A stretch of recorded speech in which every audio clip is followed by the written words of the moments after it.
E aí pessoal, beleza? Bem-vindos ao canal Libertário 013, meu nome é Caio, para quem não viu aí na intro. Esse é um canal auto-libertário que eu falo sobre economia, filosofia, política e ética por essa perspectiva. E bom, como a thumb entrega, hoje é dia de dar continuidade à leitura comentada do livro que o governo fez com o nosso dinheiro. Dado o momento político aí de crise, enfim, essas coisas que está acontecendo, meio que uma crise se avizinha, talvez esse seja o livro mais importante para ser feito uma leitura comentada no momento. Então me propus a fazer esse desafio aí com vocês. Originalmente isso aqui era para ser basicamente o capítulo 2 inteiro, mas enfim, não deu muito certo, então eu dividi em 3 partes. Acredito que hoje eu consiga terminar, já que hoje eu vou abordar o tópico 9, 10, 11 e 12, e o 13º, que é basicamente um resumo. O 12 é o maior de todos, né? Então o 13 é só tipo uma página, então acredito que eu deva conseguir fazer isso hoje. A previsão aqui é que vá da página 29 até a página 45. Se não der certo, se ficar muito grande, eu corto e faço uma parte 4, já que eu não quero deixar muito grande. Como se trata de uma leitura comentada, evidentemente, não é o primeiro vídeo da série. Vou deixar a playlist aqui na descrição para você pegar lá e voltar e acompanhar desde o começo. Aí você volta aqui nesse vídeo, também muito importante. Outra coisa também que eu deixo na descrição, como é padrão sempre que tem uma leitura comentada, além do link da playlist, é o link para download e compra do livro. Você pode comprar o livro através da Amazon, deixo o link deles aqui. E você pode comprar também, baixar o livro, né, gratuitamente através do site do Instituto Rothbard Brasil. Sempre que eu deixo leitura comentada, deixo o site do Instituto Rothbard, porque basicamente é o verdadeiro Instituto Austro-Libertário aqui do Brasil, né? Já que o Instituto Mises é só um bando de socialistas ali usando o nome do Mises em vão.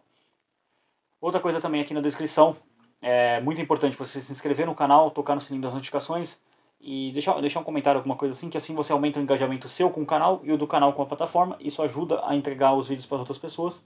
O sininho das notificações diz a lenda que você vai ser notificado. Não é, infelizmente, o que acontece.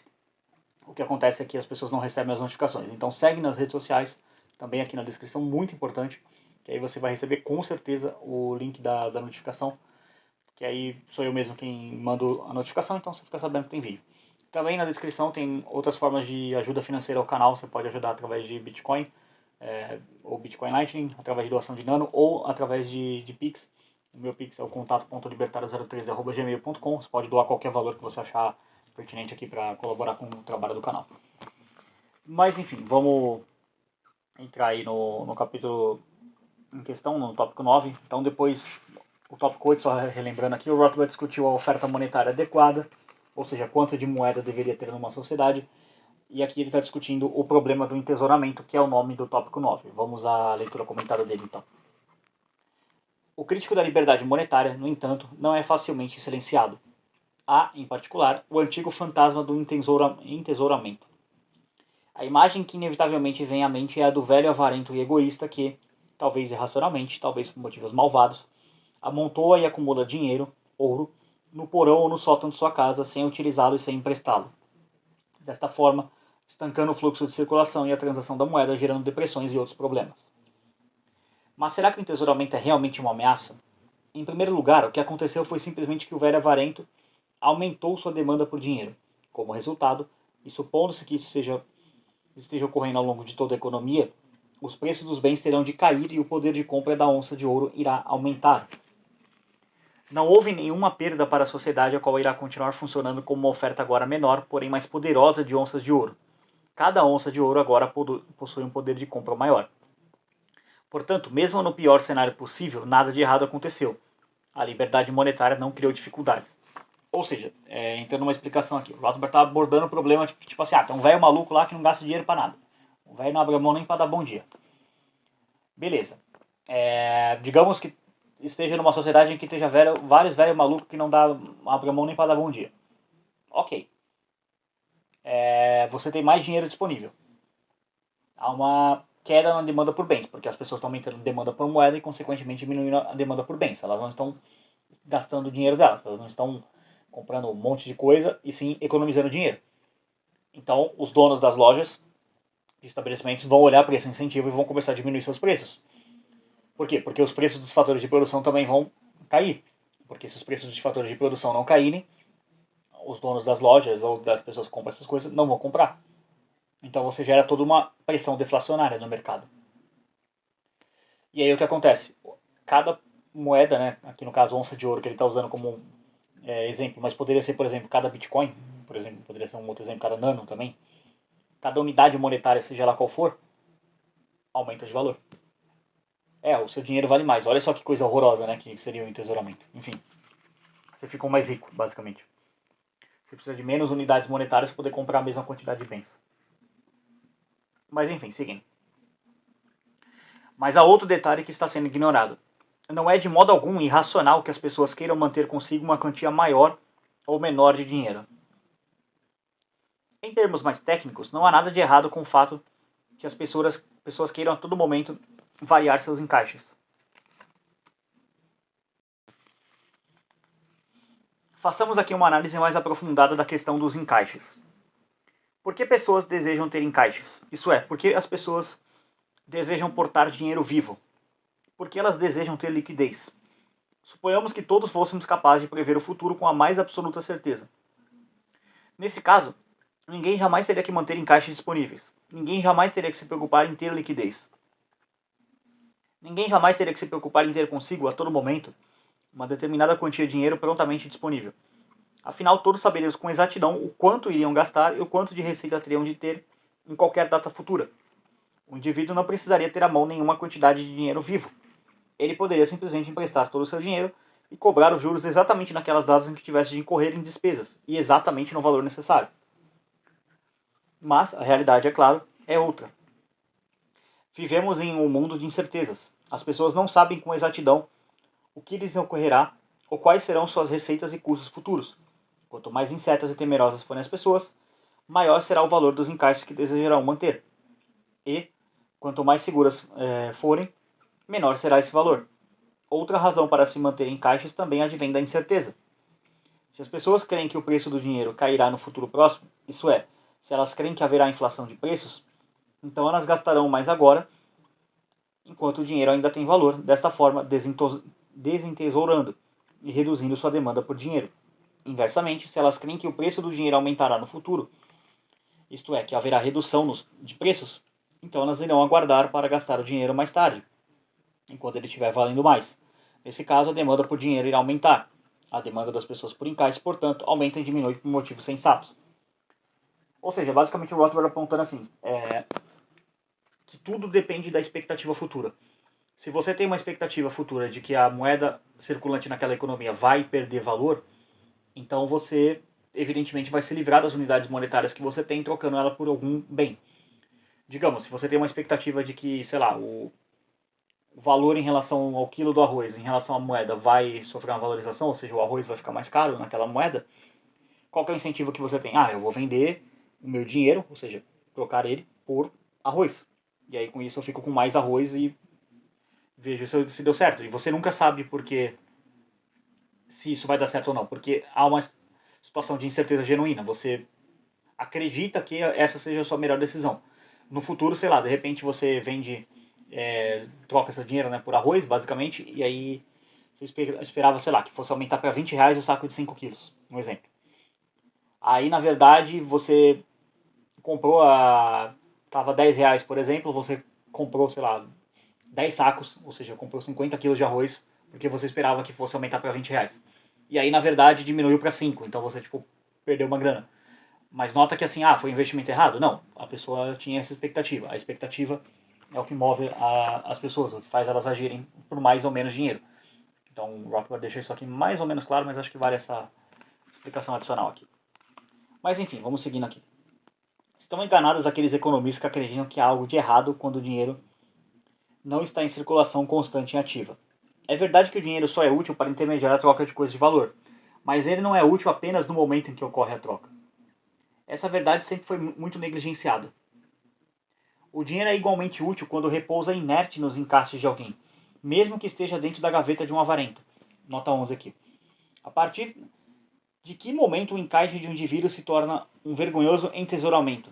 A partir de que momento um indivíduo prudente se torna um avarento? É impossível estabelecer qualquer critério definitivo. Geralmente, a acusação de entesouramento significa que A está aportando mais dinheiro do que B julga ser apropriado para A. Ou seja, é puramente um julgamento subjetivo. E o motivo é que este numerário está sendo guardado agora à espera de uma possível troca futura, dando ao seu dono, neste momento, a prestimosidade, palavra difícil, de permitir trocas a qualquer momento, presente ou futuro, que ele queira. Vale lembrar que todo ouro deve, em algum momento, pertencer a alguém, o que significa que todo o estoque de ouro tem necessariamente de estar no encaixe das pessoas. Se houver 3.000 toneladas de ouro na sociedade, então todas as 3.000 toneladas de ouro devem ter donos e estar, em qualquer dado momento, nos encaixes de cada indivíduo. O total da soma dos encaixes será sempre idêntico à quantidade total de dinheiro na sociedade. Consequentemente, e ironicamente, não fosse pela incerteza do mundo real, não haveria absolutamente nenhum sistema monetário. Em um mundo de certezas plenas, ninguém estaria disposto a aportar dinheiro. A consequência disso, a demanda por dinheiro na sociedade cairia infinitamente, os preços parariam e qualquer sistema monetário que estivesse em uso entraria em colapso. Em vez de caixas serem um fator incômodo e desagradável, interferindo nas trocas monetárias, eles estão absolutamente necessários para o funcionamento de qualquer economia monetária. Então, na prática, o Rothbard mostrando que a necessidade por dinheiro, seja ela qual for, por mais ou menos dinheiro de diferentes indivíduos, é o que proporciona que a economia funcione em primeiro lugar. Adicionalmente, é um equívoco dizer que o dinheiro circula. Como todas as metáforas inspiradas nas ciências físicas, dizer que o dinheiro circula sugere algum tipo de processo mecânico independente da vontade humana, cujo fluxo se move a uma dada rapidez ou velocidade. Na realidade, o dinheiro não circula. Ele simplesmente é, a cada momento, transferido do encaixe de uma pessoa para o encaixe de outra pessoa. A existência do dinheiro, repetindo, depende da disposição das pessoas em manter encaixes. E tem os economistas assim, matemáticos, essa galera tem até uma equação para poder calcular a velocidade de circulação do dinheiro, essas coisas, mas é muito mais isso aqui que o Rothbard coloca aqui. Eu tenho mais necessidade por dinheiro do que você, ou você tem mais que eu, então cada um guarda de acordo com o que precisa de dinheiro. Se uma pessoa não tem necessidade de dinheiro, ela troca mais por bens. Se uma outra pessoa tem mais necessidade de dinheiro, ela troca menos por bens. É basicamente isso. No início dessa sessão, vimos que o entesouramento nunca acarreta qualquer perda para a sociedade. Agora, veremos que aquele movimento no preço do dinheiro causado por alterações na demanda por dinheiro produz um benefício social positivo. Tão positivo quanto qualquer benefício gerado pelo aumento na oferta de bens e serviços. Vimos que a soma dos encaixes de uma sociedade é igual e idêntica à oferta monetária total. Suponhamos que a oferta monetária total permaneça constante, digamos 3.000 toneladas. Agora, suponha que por algum motivo qualquer, talvez uma crescente apreensão nas pessoas, a demanda das pessoas por encaixe aumente. Certamente, satisfazer essa demanda é um benefício social positivo. Mas como tal demanda poderá ser satisfeita se a soma total de dinheiro deve permanecer a mesma? É simples. Com as pessoas agora dando mais valor aos seus encaixes, a demanda por dinheiro aumenta e os preços caem. Como consequência, a mesma soma total de encaixes agora possui um maior poder de compra. A mesma quantidade de dinheiro agora confere um saldo real maior. A mesma soma de dinheiro é agora proporcionalmente maior do que os preços dos bens. O trabalho que o dinheiro tem de efetuar agora é menor. Uma mesma quantia de dinheiro compra mais bens e serviços. Ou, o que dá no mesmo, uma menor quantia de dinheiro compra a mesma quantidade de bens e serviços de antes. Em suma, os encaixes efetivos do público aumentaram. Inversamente, uma redução na demanda por dinheiro gerará um aumento nos gastos das pessoas e preços maiores. Esse desejo do público por encaixes efetivos menores, algo que involuntariamente expressa, será satisfeito pela necessidade de que uma determinada quantidade de dinheiro tenha que agora efetuar mais trabalho. Ou seja, basicamente o Rothbard está colocando aqui que se você não mudar o tanto de dinheiro que tem, ou seja, tudo mais constante, um ceteris paribus, né, como é o termo econômico correto, aí o que acontece? A galera tem a mesma quantidade de dinheiro, mas todo mundo quer guardar mais dinheiro. O preço das coisas cai. Tem a mesma quantidade de dinheiro, mas a galera quer comprar mais coisa, está gastando mais dinheiro. O preço das coisas sobe. Então, basicamente isso. Assim, ao passo que uma alteração no preço do dinheiro oriunda de mudanças na oferta monetária irá simplesmente alterar a efetividade da unidade monetária, sem conferir nenhum benefício social, uma redução ou um aumento no preço do dinheiro causados por uma mudança na demanda por encaixes, de fato produz um benefício social, pois satisfaz o desejo do público por uma proporção maior ou menor de encaixes necessários para efetuar as atividades realizadas pelo dinheiro. Por outro lado, um aumento na oferta de dinheiro frustrará a demanda do público por encaixes mais efetivos em termos de poder de compra. Sempre que perguntadas, as pessoas quase sempre dirão que querem o máximo de dinheiro que puderem conseguir. Mas o que elas realmente querem não é um maior número de unidades monetárias, mas onças de ouro ou pedaços de papel. mas sim unidades mais eficazes, isto é, capazes de comprar mais bens e serviços. Vimos que a sociedade não pode satisfazer sua demanda por mais dinheiro simplesmente aumentando a oferta deste, pois um aumento da oferta monetária irá simplesmente diluir a eficácia de cada unidade monetária, e o dinheiro, na prática, não será realmente mais abundante do que antes. Ou seja, o que o Rothbard está colocando aqui? Não adianta imprimir moeda. Porque o que você vai fazer? Você imprimir moeda, o valor de cada unidade monetária, cada dinheiro disponível, ele cai. Então isso não é execuível. Então vamos ver aqui qual é a solução para isso. O padrão de vida das pessoas, salvo nos usos não monetários do ouro, não pode ser aumentado pela mineração de uma maior quantidade de ouro. Se as pessoas querem onça de ouro mais eficaz em seus encaixes, elas poderão obtê-la somente por meio de uma queda nos preços ou de um consequente aumento na eficácia de cada onça de ouro. E aí vamos para o próximo tópico. Tópico 10, né? Estabilizar o nível de preços? Exclamação, né? O Rothbard faz uma pergunta. Alguns teóricos afirmam fervorosamente que um sistema monetário livre não seria sensato, pois o nível de preços não seria estável. Isto é, o preço da unidade monetária variaria. O dinheiro, dizem eles, supostamente tem que ser um padrão de medida fixo, uma espécie de gabarito que jamais é alterado. Consequentemente, seu valor ou seu poder de compra deve ser constante. Mas isso, como já vimos, é uma impossibilidade. Um aumento na quantidade de bens e serviços aumenta o poder de compra do dinheiro. Uma redução nessa quantidade diminui o poder de compra. Se um determinado setor da economia é mais produtivo do que outro setor, seus preços cairão mais. Da mesma forma, uma simples alteração nas preferências dos indivíduos por determinados bens e serviços pode alterar os preços de toda a economia.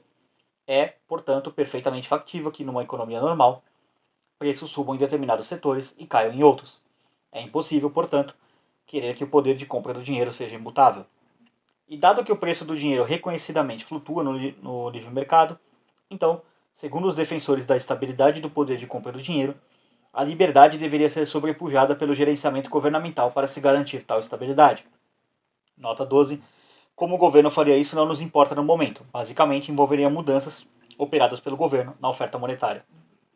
A estabilidade, dizem eles, proporcionaria justiça, por exemplo, para credores e devedores, que teriam a certeza de que estariam devolvendo unidades monetárias ou onças de ouro, com o mesmo poder de compra de quando emprestam ou tomaram emprestado.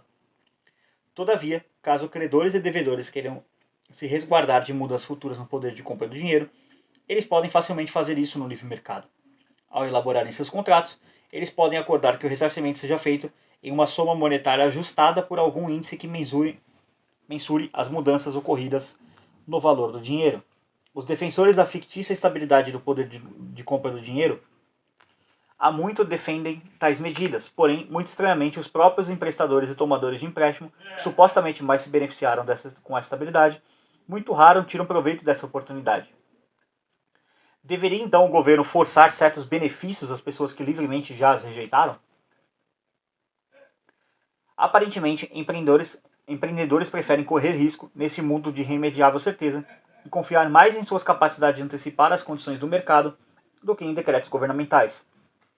Afinal, o preço do dinheiro não é diferente de nenhum outro preço no livre mercado. Qualquer preço pode mudar em resposta a alterações da demanda dos indivíduos. Por que seria diferente com os preços monetários? Com efeito, a estabilização artificial do valor do dinheiro iria distorcer e afetar seriamente as atividades do mercado. Como já aludimos na sessão anterior, as pessoas inevitavelmente teriam frustrado seus desejos de alterar a real proporção de seus encaixes. Não haveria nenhuma oportunidade de alterar seus encaixes em relação aos preços. Do que mais, um genuíno aumento no padrão de vida das pessoas decorre de investimentos em capital, o que aumenta a produtividade. Em um aumento na produtividade tende a reduzir os preços e os custos e, por conseguinte, a distribuir os frutos da livre iniciativa para todo o público, elevando o padrão de vida de todos os consumidores. Aumentar forçadamente o nível dos preços impede essa disseminação de um padrão de vida mais elevado. O dinheiro, em suma, não é um padrão de medida fixo, é uma mercadoria que serve como meio para trocas. Haver uma flexibilidade de seu valor, em resposta à alteração das demandas dos consumidores, é tão importante e tão benéfico quanto o livre estabelecimento de qualquer outro preço no mercado. Ou seja, pegando aqui o tópico como um todo, mais ou menos, para comentar, o Rothbard coloca de forma bem clara, bem resumida, de que não adianta o governo tentar interferir para, tipo, esse é o nível de preço, a tal taxa de câmbio, né, basicamente. É essa aqui e aí tem que ser feito assim.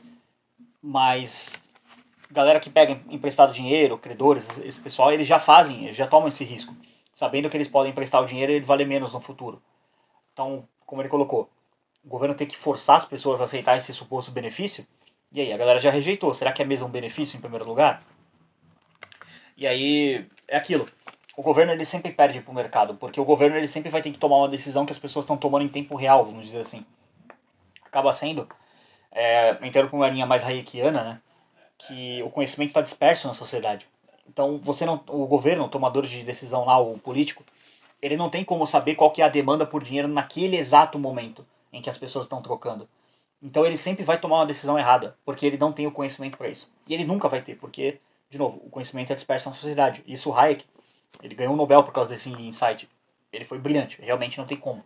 É o Rothbard mais ou menos falando um pouco da linha do que o Hayek falaria alguns anos depois. Eu acredito que esse livro deve ser anterior ao prêmio Nobel do Hayek, provavelmente. Mas enfim, vamos lá. 11. Tópico 11, né? Moedas paralelas. Até agora, obtivemos a seguinte descrição do dinheiro em uma economia genuinamente livre. Ouro ou prata passando a ser utilizados como meio de troca. E aqui ouro ou prata você pode substituir por Bitcoin, Nano, qualquer outra coisa, tá? Que o Rothbard está usando esse exemplo. E de novo, esse é um livro pré-Bitcoin, tá? O Rothbard inclusive morreu pré-Bitcoin. Vamos lá. Ouro ou prata passando a ser utilizados como meio de troca. Ouro cunhado por empresas privadas concorrentes com seu valor de face denominado por seu peso, massa. Preços flutuando livremente no mercado em resposta às demandas dos consumidores e às ofertas das fontes produtoras. A liberdade de preço necessariamente implica que eventuais mudanças no poder de compra da unidade monetária devem ocorrer desimpedidamente. Seria impossível utilizar a força para interferir nas flutuações de bens, nas flutuações do valor do dinheiro, sem que isso afetasse a liberdade de preço de todos os bens. A economia livre que resultaria deste arranjo não seria caótica. Ao contrário, seria uma economia dinâmica, sempre rápida e eficiente em prover os desejos dos consumidores. Por fim, o mercado para a oferta de dinheiro também pode ser livre. Até aqui, simplificamos o problema ao pressupormos que haveria apenas uma moeda metálica, por exemplo, o ouro. Mas suponhamos que duas ou mais moedas continuem a circular no mercado mundial, por exemplo, ouro e prata. Com grande probabilidade, o ouro seria moeda em uma área e a prata em outra, ou ainda ambos circulariam lado a lado. O ouro, por exemplo, ao ser comparativamente mais valioso no mercado que a prata, poderia ser usado para as transações maiores e a prata para as menores. Duas moedas não seria algo inviável e caótico? Não teria o governo de intervir e impor uma razão fixa entre elas, bimetalismo? Ou não seria melhor ele, de alguma forma, desmonetizar um ou outro metal, impondo um padrão único? Ou seja, um padrão ouro, um padrão prata, um padrão Bitcoin, um padrão Nano, por exemplo? É muito possível que o mercado, operando livremente, acabe estabelecendo um único metal como sendo dinheiro. Porém, o fato é que, nos últimos séculos, a prata obstinadamente desafiou o ouro. Entretanto, não é necessário que o governo interfira para salvar o mercado de sua própria extravagância de manter duas moedas. A prata permaneceu em circulação exatamente o que era conveniente para ser utilizada em trocos, por exemplo.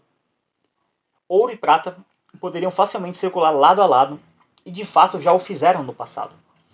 A demanda e a oferta dos dois metais determinarão a taxa de câmbio entre eles, e essa taxa, como qualquer outro preço, irá flutuar continuamente em resposta a essas forças variáveis. Em um dado momento, por exemplo, 16 onças de prata poderão ser cambiadas por uma onça de ouro. Em outro momento, a taxa de câmbio poderá cair para 15,1, etc. Ou 14,1, 13,1, enfim, é só um número aqui que o Rothbard coloca como um exemplo, tá?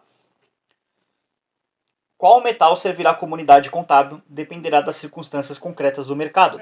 Se o ouro for a unidade de conta, então a maior parte das transações será computada em onças de ouro, de modo que as onças de prata serão transacionadas tendo seu preço flutuando livremente em termos de ouro. Tem de estar claro que a taxa de câmbio e o poder de compra das unidades de dois metais sempre tenderão a serem proporcionais. Se os preços dos bens são 15 vezes maiores em prata do que em ouro, então a taxa de câmbio tenderá a se manter 15,1. Caso contrário, será vantajoso trocar uma pela outra até que a paridade seja atingida, medida essa chamada de arbitragem. Por exemplo, se os preços são 15 vezes maiores em prata do que em ouro, mas a taxa de câmbio entre os dois metais está em 20 para 1, o que significa que a prata está subvalorizada em relação ao ouro, então as pessoas correrão para vender alguns bens em trocas de ouro, utilizarão esse ouro para comprar prata e em seguida recomprarão esses bens com a prata, colhendo um belo lucro no processo. Tal medida irá rapidamente restaurar a paridade do poder de compra da taxa de câmbio. Ou seja, isso aqui é basicamente você fazer um hedge em moedas, uma arbitragem em moeda. Você dá uma olhada, acredita que assim, isso aqui está desvalorizado. A galera está vendo o preço errado, então eu vou trocar bens, vou fazer um intercâmbio aqui. Eu pego o que está 15 para 1, eu troco, compro prata eu compro de volta os bens, vendo os bens, faço ouro. Então basicamente eu fiz uma troca circular ali de certa forma, ou seja, eu comprei bens em ouro a 15 para 1. Depois eu vendi esses bens em prata que estava 20 para 1. Aí eu peguei prata que estava 20 para 1 e comprei 15 para 1. Fez uma grana ali, basicamente. E isso seria feito livremente no mercado. O livre mercado, em suma, é eminentemente ordeiro, disciplinado, metódico e sistemático, não apenas quanto o sistema monetário é livre, mas até mesmo quando há mais de uma moeda em circulação. Que tipo de padrão o sistema monetário livre proporcionará? Impossível saber de antemão. Bom, um comentário aqui do futuro para o Rothbard, que ele nunca vai ouvir mais. Padrão Bitcoin. Muito provavelmente o Bitcoin será essa moeda. O importante é que, qualquer que seja o padrão, ele não seja imposto por decreto governamental. Tá vendo, galera de El Salvador? Não pode ser imposto, tá? E assim, embora esteja funcionando lá em El Salvador, o ideal é que não seja imposto esse padrão Bitcoin, vamos dizer assim, de maneira forçada, né? Então, vamos ver o que vai dar ainda esse experimento de El Salvador como adotando o Bitcoin como moeda ainda. Só o futuro dirá. Mas enfim, vamos concluir aqui o tópico. O importante é saber que, qualquer que seja o padrão, ele não seja imposto por decreto governamental. Tá, já li essa parte, foi mal. Caso seja deixado livre, o mercado poderá talvez estabelecer o ouro como a única moeda padrão ouro, ou a prata como a única moeda padrão prata, ou muito provavelmente ambos com uma taxa de câmbio livre e flutuante, padrões paralelos. Nota de rodapé número 13 aqui. Para exemplos históricos de padrões paralelos, veio W. Stanley Jevons, Money and the Mechanism of Exchange, ou seja, dinheiro e o mecanismo de troca. Londres, Kegan Paul, 1905, página 88 a 96. Robert S. Lopes, De Volta ao Ouro, 1252. Review de História Econômica, dezembro de 1956, página 224. Aí o Rothbard acrescenta uma nota aqui. A cunhagem de ouro foi introduzida na Europa moderna quase que ao mesmo tempo em Gênova e Florença. Florença instituiu o bimetalismo, ao passo que Gênova, ao contrário, em conformidade com os princípios de restringir a intervenção do Estado o máximo possível, não tentou impor uma relação fixa entre moedas de diferentes metais, e BID. Sob a teoria de padrões paralelos, vê Ludwig von Mises, Theory of Money and Credit, página 179, para uma proposta para os Estados Unidos adotarem um padrão paralelo feito por um oficial do USA Office, ver W. Sylvester, Bullion Certification as Currency, Nova York, 1882. Então aqui encerra o tópico 11, vamos para o tópico 12, que será armazéns de dinheiro. Bom, então vamos dar continuidade aí no penúltimo tópico agora, né, do capítulo, que se chama armazéns de dinheiro, que é o tópico 12.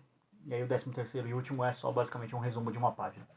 Mas esse tópico aqui é bem longo, que ele vai dar 36 até a 45, né? Que é onde começa. Até 44, na verdade. Então vamos a ele aí. Suponhamos então que o livre mercado tenha escolhido o ouro como dinheiro. Em prol da simplicidade, esquecemos novamente da prata. Mesmo estando num conveniente formato de moedas, portar ouro e utilizá-los em transações diretas é pouco prático e um tanto incômodo. Para as transações maiores, é complicado e caro transportar centenas de quilos de ouro. No entanto, o livre mercado, sempre ávido por satisfazer as necessidades sociais, vem ao socorro. Para começar, o ouro tem que ser armazenado em algum lugar. Consequentemente, um empreendimento dedicado a este fim terá de surgir. Assim como a especialização funciona muito bem em outros tipos de empreendimento, também será eficiente no ramo da armazenagem. Logo, certas empresas dedicadas ao armazenamento de ouro surgirão no mercado.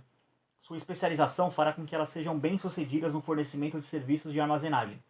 Elas guardarão o ouro em nome de seus vários depositantes. Como no caso de todos os armazéns gerais, o direito de propriedade destes depositantes aos seus bens armazenados será estabelecido por um recibo de armazenagem, o qual ele recebe em troca da estocagem de seus bens. Este recibo confere ao proprietário o direito de reivindicar seus bens a todo e qualquer momento. Estas empresas de armazenagem de ouro lucrarão da mesma maneira que todas as outras empresas lucram em um livre mercado, cobrando por um preço por seu serviço de armazenagem. Eu sempre gosto de fazer esse paralelo entre o ouro e o Bitcoin aqui, porque nota como o Bitcoin realmente é de fato o ouro digital, porque se você tem um grande registro de transações que é a blockchain, você tem uma pequena tarifa de transação entre indivíduos e você tem a sua própria wallet, que é basicamente um gigantesco armazém, só que digitalizado, nota como é semelhante a forma como o ouro funciona e a forma como o Rothbard escreve que o Bitcoin funciona e a forma como o ouro funcionaria. A diferença é que, em vez de ser um estabelecimento físico, é um estabelecimento digital. Eu, por exemplo, tenho a minha carteira de Bitcoin no meu celular. Inclusive, se você quiser colaborar financeiramente, pode mandar uma grana aí. Aí, eu não confio em carteira de celular. Tá, você pode ter uma carteira física, como é chamado, né, uma cold wallet, né, que fica fora da internet. Pode fazer também. É uma possibilidade. Então, nota como tem similaridade, sabe, entre o ouro e o Bitcoin como moeda. Eu realmente, assim, acho que talvez uma das grandes frustrações que tenha acontecido é o Rothbard não ter vivido para ver o Bitcoin, porque os comentários dele sobre o Bitcoin seriam extremamente interessantes, para ver o que ele pensaria sobre a tecnologia.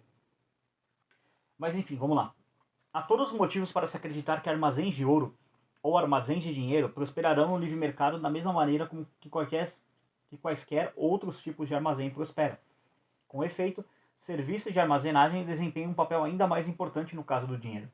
Afinal, todos os outros bens que não o dinheiro são consumidos, de modo que devem ser retirados do armazém após certo tempo para serem utilizados na produção ou no consumo. Mas o dinheiro, como vimos, quase não é consumido no sentido físico, ele é apenas utilizado como meio de troca por outros bens. Quando não está sendo trocado, ele simplesmente está parado em posse de alguém, esperando para ser trocado por algo no futuro. Em suma, o dinheiro, ao contrário de outros bens, não é exaurido em processo de produção ou de consumo. Ele é simplesmente transferido de uma pessoa para outra. Em tal situação, a conveniência inevitavelmente faz com que seja preferível simplesmente transferir o recibo de armazenagem em vez do próprio ouro físico. Suponhamos, por exemplo, que tanto Silva quanto João guardem ouro na mesma empresa de armazenagem. João vende um automóvel para Silva por 100 onças de ouro.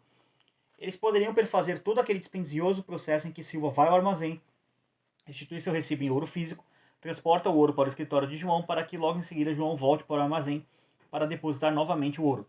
No entanto, não há dúvida que eles escolherão um procedimento muito mais conveniente. Silva simplesmente dará a João seu recibo de armazenagem de 100 onças de ouro.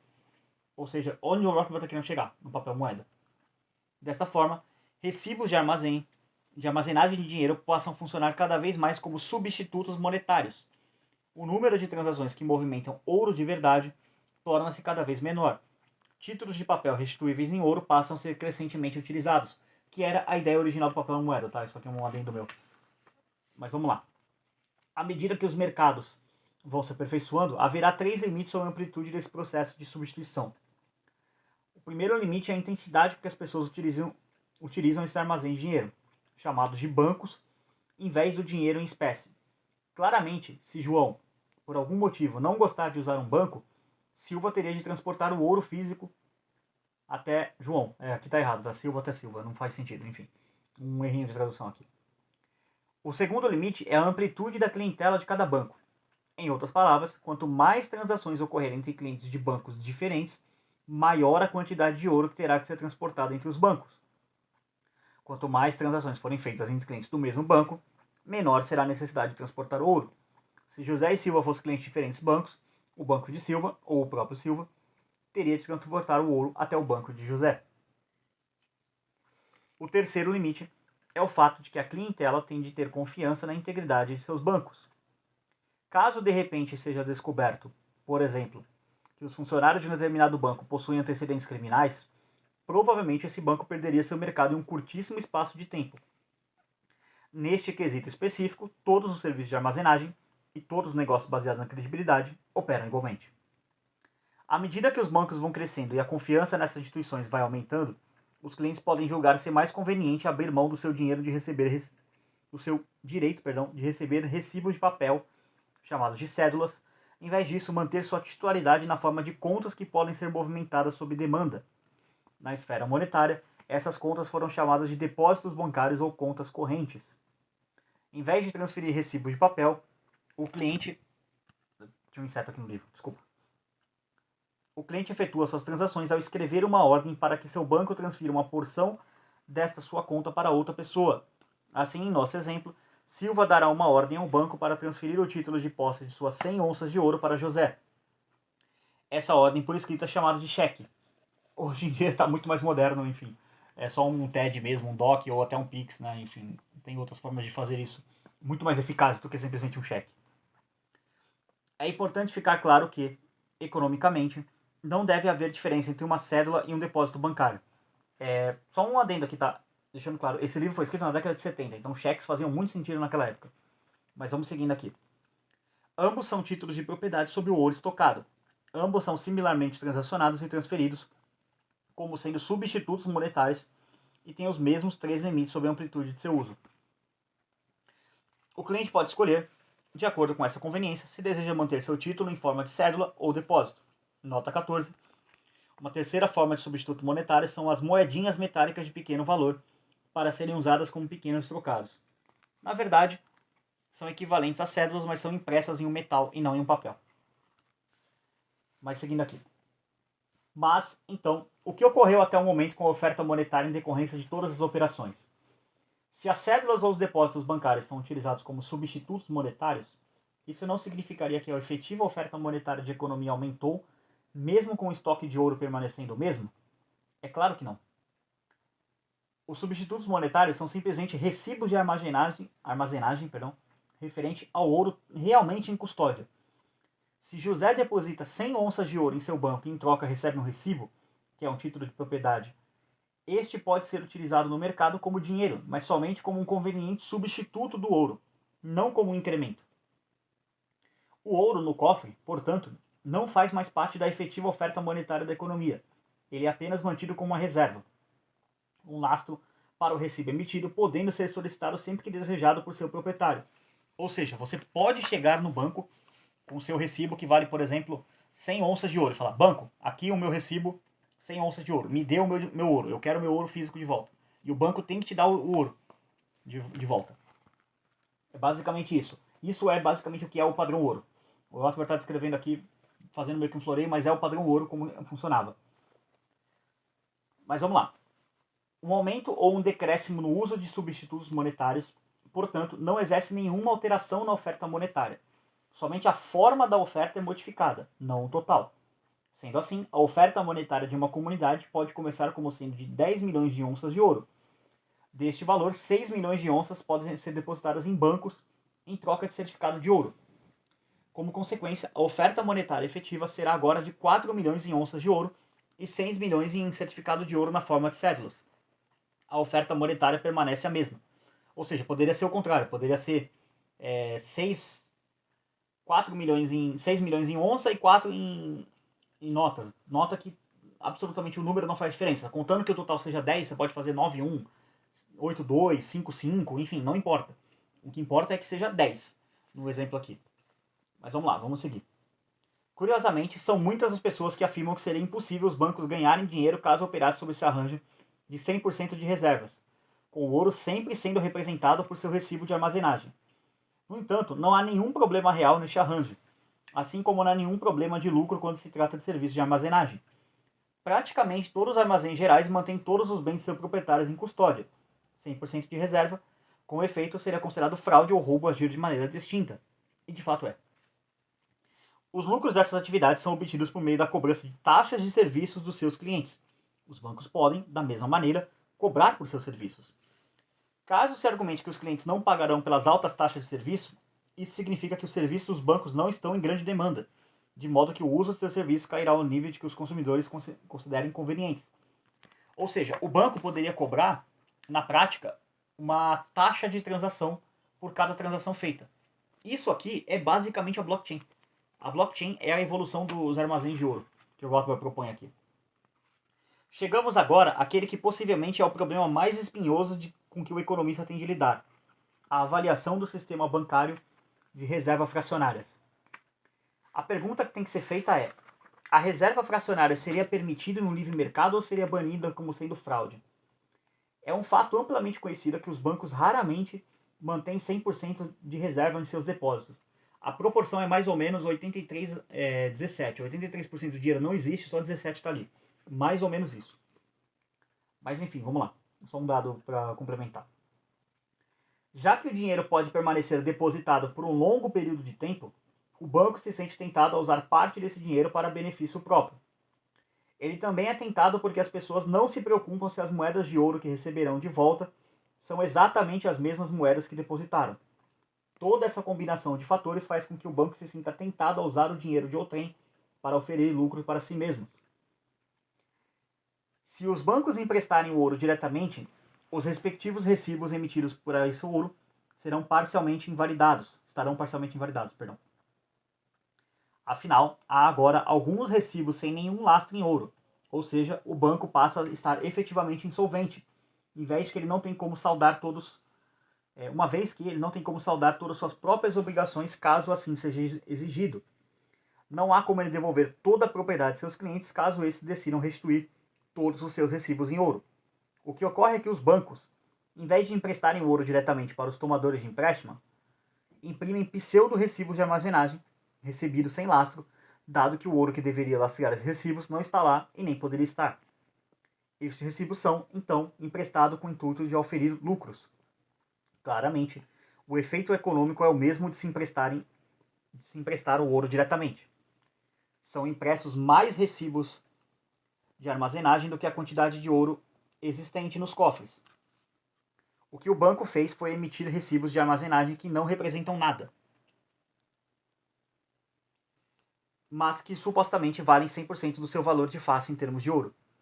Os pseudos recibos são derramados no mercado como se fossem idênticos aos verdadeiros recibos, sendo dessa forma somada a efetiva oferta monetária do país, ou seja, o banco aumentou a oferta monetária.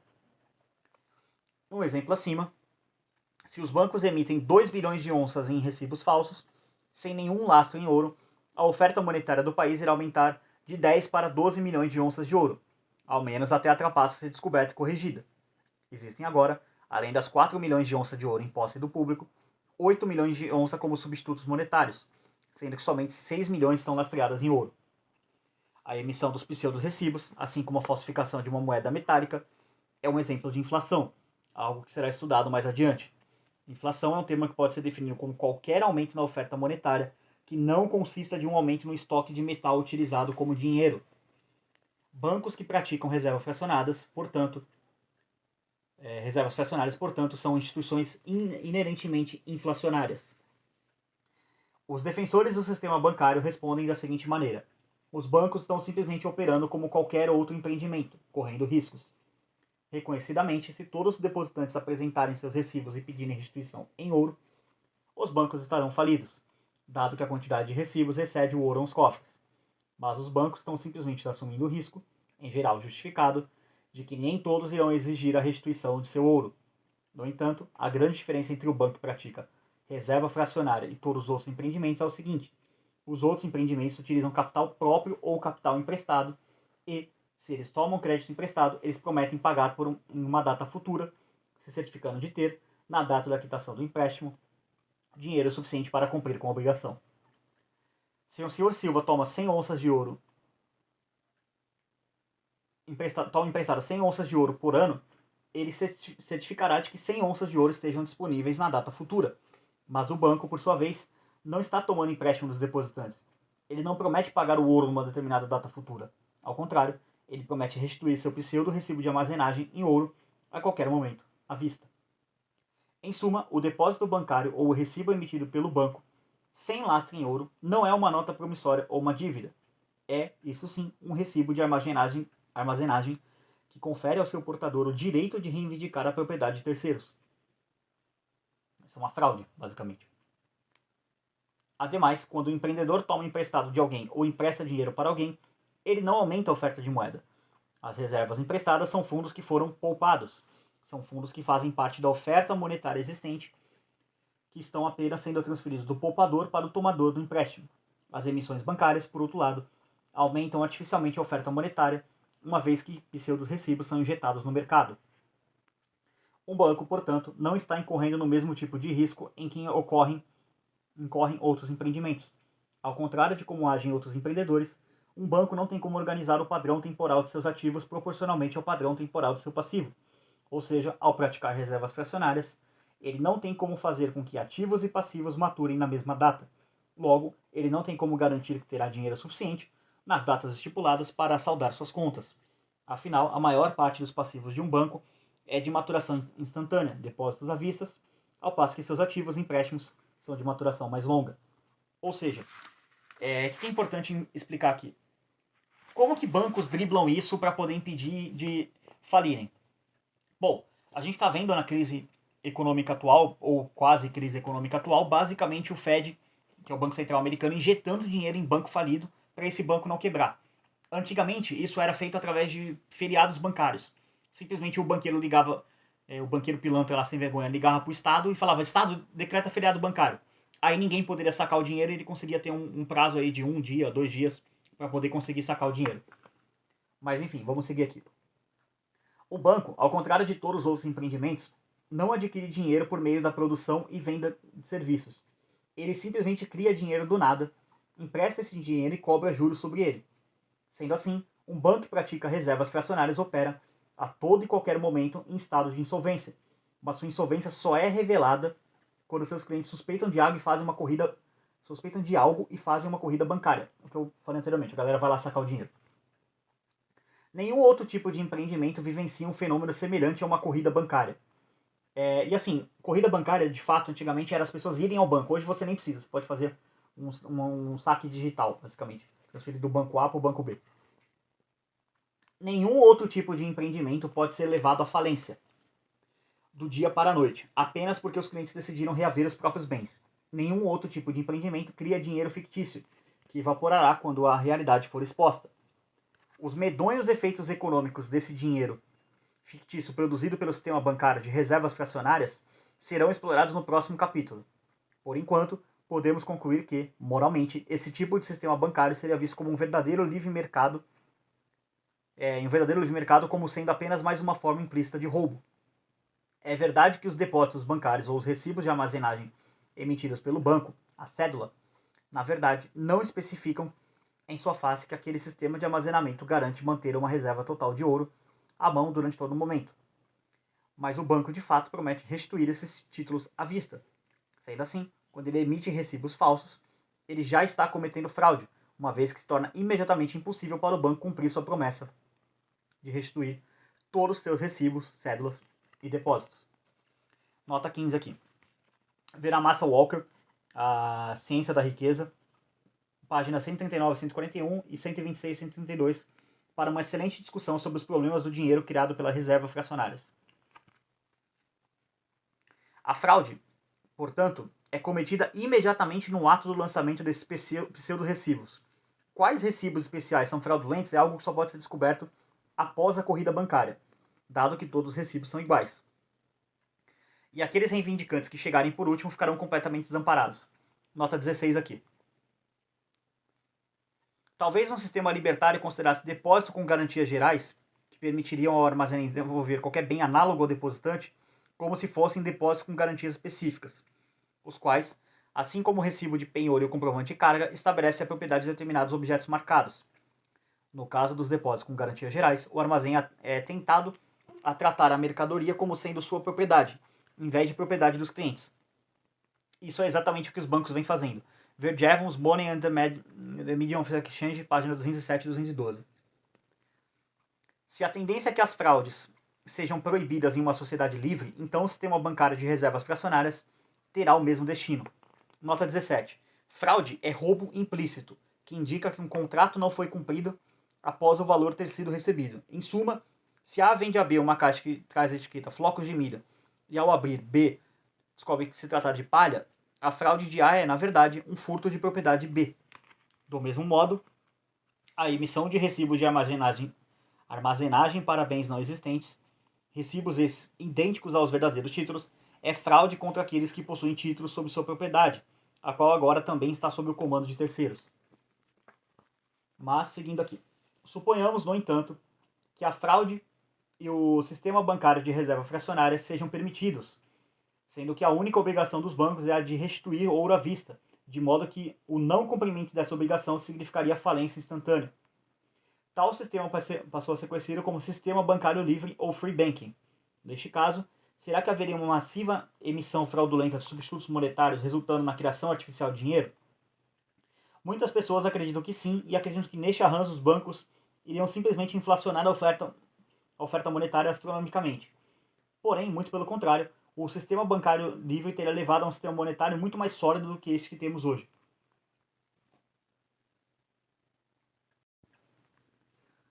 Os bancos seriam restringidos pelos mesmos 3 limites da expansão que citei anteriormente, e seriam restringidos de maneira bastante rigorosa. Primeiramente, a expansão de cada banco estaria limitada pela perda de ouro em suas reservas para outro banco, pois um banco só pode expandir a oferta monetária de maneira segura se garantir que seus pseudos recibos ficarão dentro dos limites que sua própria clientela. Suponhamos, por exemplo, que o banco A, com 100 onças de ouro depositadas, emita 2.000 onças de pseudo recibos de ouro e os empreste para vários empreendimentos ou os invista em papéis ou ações.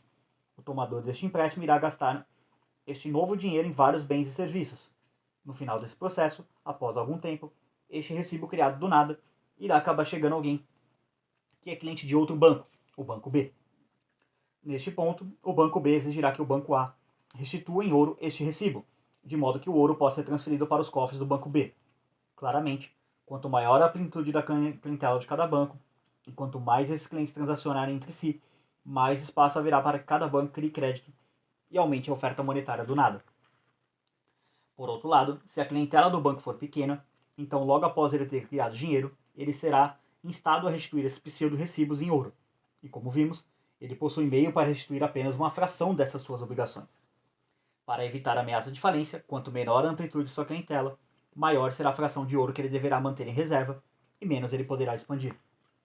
Se houver um banco em cada país, haverá um escopo muito maior para a expansão monetária do que se houvesse um banco para cada 2 pessoas em um bairro. Tudo mais constante, portanto, quanto mais bancos existirem e quanto menor o tamanho de cada um, mais rígida e melhor será a oferta monetária. Similarmente, a clientela de um banco também será limitada por aqueles que não utilizam o sistema bancário de forma nenhuma. Quanto mais pessoas utilizarem ouro físico em vez de dinheiro bancário, cédulas, recibos ou depósitos, menos espaço haverá para uma inflação monetária criada pelos bancos. Ou seja, esse tópico todo aqui, deixa eu me ajeitar, é o Rothbard basicamente explicando que a descentralização bancária, ou seja, quanto mais bancos existirem, a maior competição bancária, é melhor porque fica pior para bancos conseguirem fazer fraude monetária. Porque você vai ter muito menos cliente dentro daquele banco. Então, o que é um pesadelo aqui? Que seria? É o que a gente tem no Brasil, que a gente tem 5, 6 grandes bancos aí, acho que são 5 se eu não me engano, e eles concentram toda a oferta monetária do país. E eles têm incentivo para estarem alavancados, né, que é o termo técnico, que é quando eles estão praticando reserva fracionada, o tempo todo. Porque você não tem outras opções. Agora, se você começa a ter, por exemplo, o Banco Regional de São Vicente, um exemplo da cidade daqui. Aí tem o Banco Regional de Santos. Aí, sei lá, de repente abre o Banco Regional da Área Continental de São Vicente.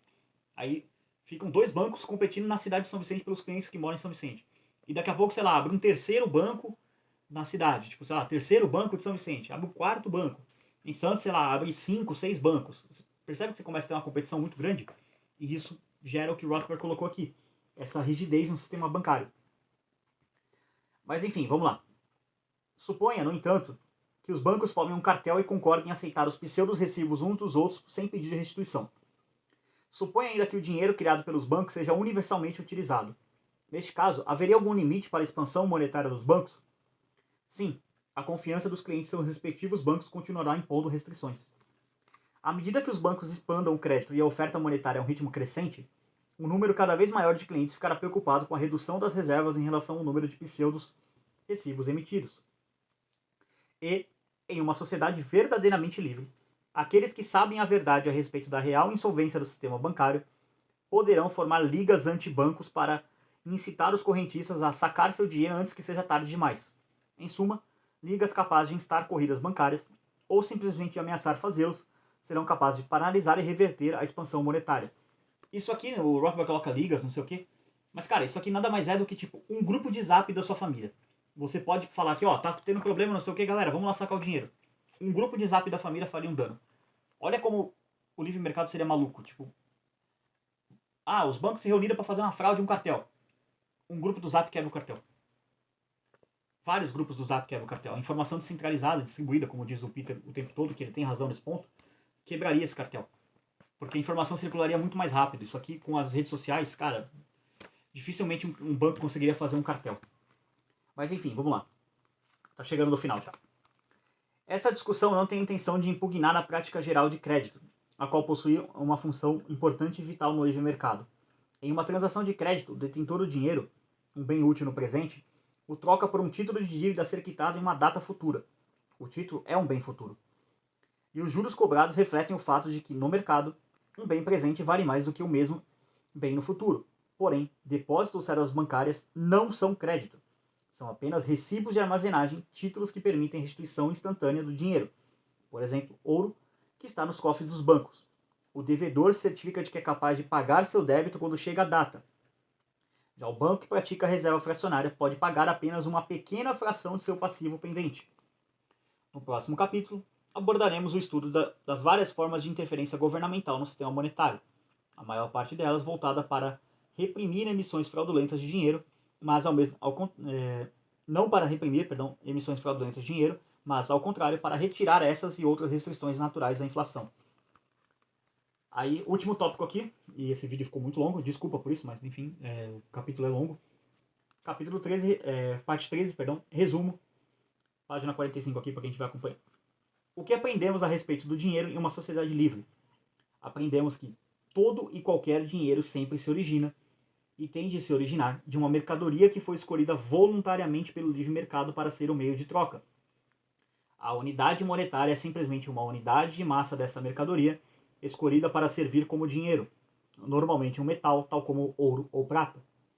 Sob condições de liberdade, as mercadorias escolhidas como dinheiro, seu formato e a sua forma de uso estão a cargo de decisões voluntárias de indivíduos livres. A cunhagem privada, portanto, é tão legítima e válida como qualquer outra atividade comercial. O preço do dinheiro é o seu poder de compra em termos de todos os bens da economia, e este poder de compra é determinado pela oferta de dinheiro e pela demanda de cada indivíduo por esta oferta de dinheiro. Qualquer tentativa do governo de controlar o preço interferirá na satisfação das demandas das pessoas por dinheiro. Se as pessoas julgarem mais conveniente usar mais de um metal como dinheiro, a taxa de câmbio entre as moedas no mercado será determinada pelas ofertas e demandas relativas, e tenderá a ser igual à razão de seus respectivos poderes de compra. Uma vez que a oferta de um determinado metal seja suficientemente alto, o que permita que o mercado o escolha como dinheiro, nenhum aumento na oferta pode aprimorar sua função monetária. O aumento na oferta monetária irá simplesmente diluir a eficácia de cada onça de moeda sem ajudar em nada a economia. Um aumento no estoque de ouro ou prata, no entanto, satisfaz mais desejos não monetários, propósitos ornamentais, industriais, etc., servidos pelo metal e é, portanto, socialmente útil. A inflação, um aumento dos substitutos monetários não cobertos por um aumento no estoque de metal, nunca é socialmente útil, beneficiando apenas um grupo de pessoas à custa dos demais.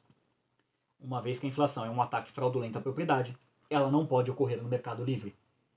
Em suma, a liberdade pode reger um sistema monetário tão magnificamente quanto gere o restante da economia. Contrariamente ao que dizem muitos autores, não há nada de especial em relação ao dinheiro que requeira injunções governamentais tão amplas. Neste quesito, assim como em outros, homens livres suprirão todos os seus desejos econômicos da melhor e mais harmoniosa maneira possível. Para o dinheiro, assim como para todas as outras atividades humanas, a liberdade é mãe e não filha da ordem. Então, brilhante resumo aqui do Rothbard no finalzinho. Basicamente ele pega todo o capítulo, que é bem longo, e joga em poucas palavras explicando. E, de novo, eu sempre que eu leio o Rothbard, sempre que eu trago o Rothbard aqui pro canal, eu sempre fico encantado com a forma como ele escreve de maneira tão passional, tão incrível sobre a liberdade, a liberdade e a propriedade privada. Ele passa convicção no que ele acredita e faz você acreditar nisso também. Ele é muito bom em convencer as pessoas. Se você não é um defensor do sistema monetário livre, ou se você veio aqui no canal só para poder estudar isso e tal, primeiro, bem-vindo, obrigado por ter vindo. E esse trabalho aqui fica para posteridade, né? Porque eu sei que esse perfil de vídeo não é um perfil de vídeo que vai dar 100 views, 200 views, 300 views logo na largada, mas eu aposto que ao longo dos anos ele vai sendo assistido e vai pegando views. Então por isso que eu faço esse perfil de conteúdo. Então vamos aí pro próximo capítulo, né? Que vai ser o capítulo 3, a interferência do governo na moeda. O tópico 1, as receitas do governo. Eu não vou falar disso nesse livro, nessa parte, aliás. Eu vou deixar para mais pra frente. Minha previsão é que não saia também o capítulo 3 inteiro, né? Vamos dizer assim, numa parte só, porque ele também é bem longo, né? Ele tem. Só ver aqui exatamente onde que ele começa. Ele começa na página 47 e termina na página 75. Então, provavelmente deve ser a mesma estrutura aí, mais ou menos 3 partes de 1 hora, 40 minutos. Então, se você está gostando da série, deixa seu comentário aí, seu feedback, enfim, alguma crítica, sugestão, melhoria, ou tipo, alguma sugestão de outro livro também. Fala, Caio, fala desse livro aí. Então, traz aí pro canal aí também sua sugestão, sua ideia. E é isso aí. Agradeço a todo mundo que assistiu. Se inscreva, comente, compartilhe. Colabore financeiramente com o canal, muito importante fazer esses livros, essa leitura comentada, dá um puta trabalho. Esse livro é curtinho, mas ele é denso. Então, requer um certo estudo, um preparo ali, mais ou menos, alguma coisa, uma ideia do que falar. Não é fácil. Então, colabore financeiramente aí.